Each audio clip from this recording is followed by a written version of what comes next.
What's up mga kanoo? Isang makulimlim at maulan na araw sa ating lahat. Dahil nga panahon ng tag-ulan, napakaraming cravings ng mga Pinoy ngayon. At isa sa mga nakikita natin sa shared post ay ang masarap at paboritong pagkaing Pinoy, ang masarap na champurado. Bilang sangkap ay maganda tayo ng asukal, malagkit na bigas, gatas na powder at kung gusto niyo rin naman ay ebap. Tuyo din bilang partner ng champurado at napakasarap. Unang-una isasalang natin ang tubig na may tamang dami para sa ating 1/4 na kilo ng malagkit rice. Yan, tatansyahin na lang po natin na dapat masobra yung tubig para bumusa at lumambot ang ating bigas. Initin po natin yan. Pag mainit na, ay ilagay na natin ang ating cocoa powder. Bakit nga wala to sa introduction ng ingredients kanina? Pero anyways, tunawin lang po natin sa mainit at kumukulong tubig ang ating cocoa powder. Tinansya ko lang po yung dami dyan. Napakarami nung 20 pesos na cocoa. Hindi ko nilagay lahat. Parang lampas lang ng kaunti sa kalahati. Pagkatapos matunaw ang cocoa powder, ay ilagay na po natin ang malagkit na bigas. Haluin po natin ang haluin at huwag hayaan siyang kumulo mag-isa kasi didikit po sa kawali or sa kaldero ang bigas na yan. Kaya sipagan po nating haluin ang ating malagkit na bigas.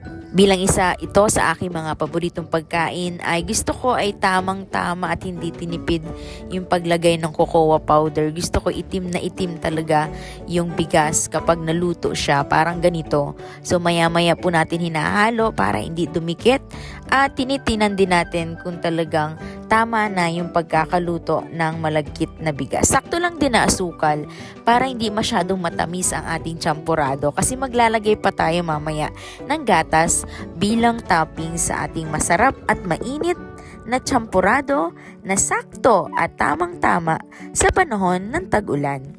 Naalala ko nung bata pa ako, like nung elementary. Ito yung palaging almusal na makakabili ka ng 3 pesos or 5 piso, napakarami na. At talagang mabubusog ka na sa iyong almusal. Masarap ang champurado, lalo na sa umaga kasi maiinitan yung ating tiyan at ready tayong pumasok sa ating morning classes. Masarap din talaga kapag malagkit na bigas ang ating ginagamit sa champurado kasi mabigat ang busog niya at maligat siya kainin. Talagang kakapit yung ating cocoa powder dito sa ating champurado. So malapit na nga itong maluto kasi maligat na siya. Pero sa tingin ko ay kinulang siya sa tubig kaya nag-add po kami ng water at hinalo-halo ito para maging pantay ang pagkakalagay ng sabaw sa kanya.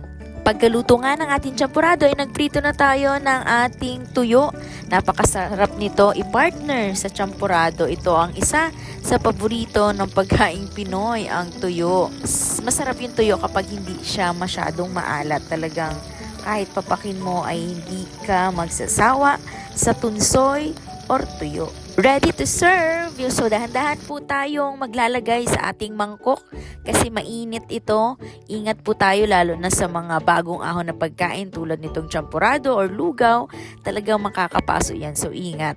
Napakasarap talaga sa champurado kung merong gatas. Paborito ko kapag powder na gatas or Bear Brand swak ang nilalagay sa ibabaw ng champurado. Bukod sa mura na, masarap pa. Pwede din namang Alaska Evaporada ang ilagay nyo kung ano yung gusto nyo or mas trip nyong pang-topping sa inyong champurado.